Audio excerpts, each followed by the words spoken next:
I am Katie Card Niedermeyer with the Card Team, American Pacific Mortgage, and self-proclaimed home loan coach. I am back to just share an analysis that I provide for first-time buyers. This is also my first time streaming here, so hopefully this will work, and you'll be able to see my analysis and.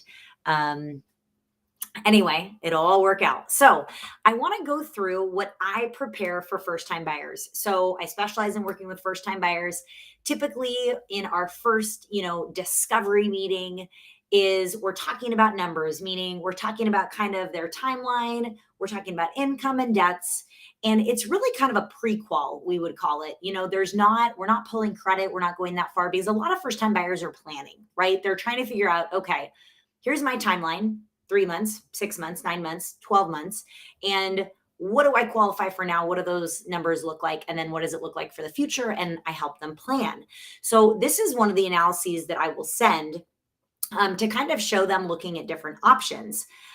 This particular analysis is actually for current first time buyers that are out looking and they're trying to figure out if we get in a little bit of a bidding war, what happens when we increase our purchase price by 5,000, 10,000, 15,000, and what does that look like? Okay, so that's the analysis I'm showing you today. It's still a rent versus own analysis, which means it's comparing their rent to a purchase price to a new purchase, and then it's giving them some of those numbers.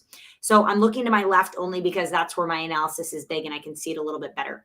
But this is what our rent versus own analysis looks like.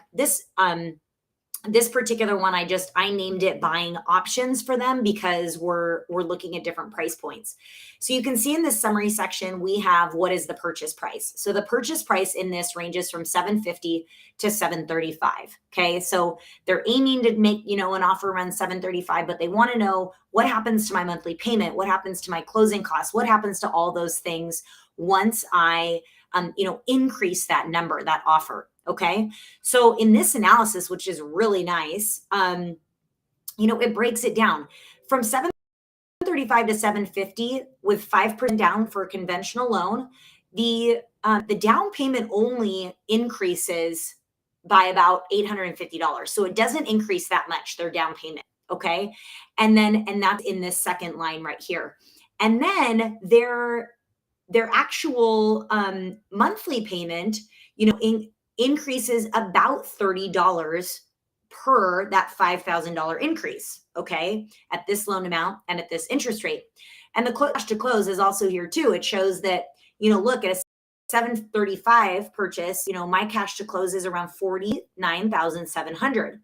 But if I increase the purchasing power by 15,000, my cash to close is less than $1,000 more, okay, and what that looks like. So I think it's just really, really valuable to, have this information to understand, what does it look like when I do start to increase my value, my purchase, contract price, right? Like I'm making an offer. What happens if I want to be a little bit more competitive and increase that? Realtors are really the ones that are giving us advice and helping us negotiate, right? They're helping submit the contracts. They're the ones, talking the most to the listing agents usually and trying to figure out what kind of offer, we need to submit. And this analysis is just really, really great to look at those numbers and see what the difference is. One thing I also want to point out, which is my favorite part of my rent versus own analyses that I provide is, are these graphs on the side? Okay. So this middle one is rent versus principal paid in 12 months. So in 1 year, this particular couple would have paid almost $26,000 in rent. And 11,000 of their payment in a mortgage would go towards principal, which is paying down their balance, and it's essentially savings in their home. So it's a great number to kind of compare. 26,000 is going nowhere for them, right? But this 11,000 is really going towards this investment.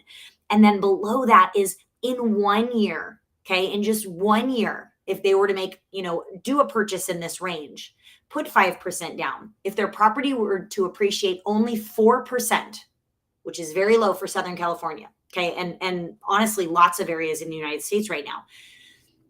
If the value were to appreciate by just 4%, as their balance goes down and the appreciation goes up, they're going to have a net worth in their home between 77,000 and 78,000 in 1 year. So, the benefit of investing in property, right? In real estate is there, right? They're going to have it. And, 4% is nothing right now. I mean, right now in Southern California, we're closer to 8%, 10%, 12%, depends on the area you live, but we're much, much higher than that. So, just another great benefit of jumping into the market now and not waiting. So, anyway, I hope that this has been helpful. I think I love to just go through these analyses with my clients. I love to go through them with people that are prospective buyers, that are first time buyers, that want to understand numbers. But again, these are my first time buyer clients who are out looking, making offers, and wanting to know what those difference, what the difference in that 5,000, 10,000, 20,000 does for their monthly payment and their cash to close. And I love to provide that information. So if any of this, maybe triggers something for you to ask, please reach out. I would love to help you out to plan to purchase a home. All right, everybody, have a good one. I'm going to figure out how to end this thing. And I so appreciate you checking out my video. Have a good one.